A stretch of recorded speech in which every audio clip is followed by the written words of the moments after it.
Nordhold. Is it worth a buy? Let's read the words of the developer. Build and defend your city in this tower defense game that blends roguelite elements with turn-based strategy. Choose your hero, use synergistic tower upgrades, and engage in epic battles across procedurally generated landscapes. Well, I wouldn't say that is an accurate description of this game. It is like half of it's tower defense. There's a bit of kind of city building that's more like spreadsheet city building, but it's took 4.7 hours of my time today, and I had to beat it. It was one of them games I couldn't put down, very addictive, and I just had to beat the demo, and it's took most of my day up. And it's fun.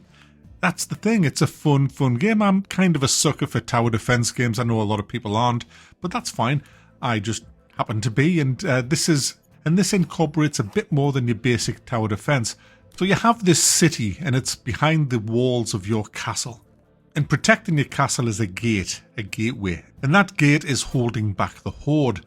That's basically your heart. You can see at the bottom left how much energy's in that. Every time an enemy hits the gate, you lose one. And when you've got none left, it's game over. So you have to stop the enemy from touching that gate. Now, the way it works is, every turn, you have to uncover part of the map outside of your castle by clicking on the button. And that, as soon as you do that, that triggers the horde. The horde will come and attack your gate. And as you uncover that, hexes become available with numbers on. They're the different elevations of the hex. The higher the elevation, and if you put a tower on that, you will get more range from that tower. There's also a perk you can get later on that will give them more damage the higher up they are. So ideally, you want to put your towers on the highest number possible. Now, to get your towers, you have to build farms and lumber mills and all manner of buildings at the other side of your castle wall within the castle's safety. And everything costs money. The currencies are gold, there's stone, there's wood, there's wheat, and more important than all of them is workmen. You start off with 2, and you assign workmen into the different buildings, such as a lumber mill. You put 1 in, it'll generate so many wood a turn. You put 2 in, then it'll pretty much double it. Now, to get more workmen, you need more wheat to feed them, so you have to put workmen in the farm to generate wheat. In the demo that I played, the maximum amount of workmen you can have is 10. You get them by building more houses and having enough wheat. Now, everything that you build in this game, the second time you build it, it's more money. There's inflation on everything, even your towers.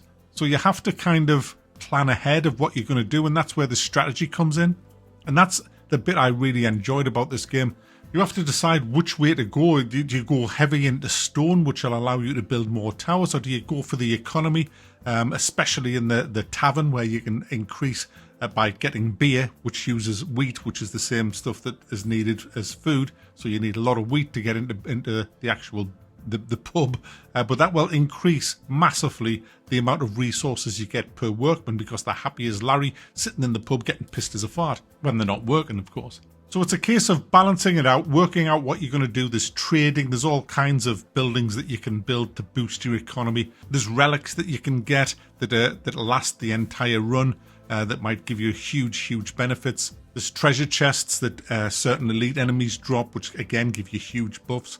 And then there's the roguelite aspect of the game. When you die, and you will, you are always accumulating this resource, which is what you can spend on permanent upgrades, such as getting more workmen at the start of a game, more gold, more wood, more stone, things like that. Cheaper towers, loads and loads of stuff that you can put your permanent resource in to make the next run just that little bit easier than the last one.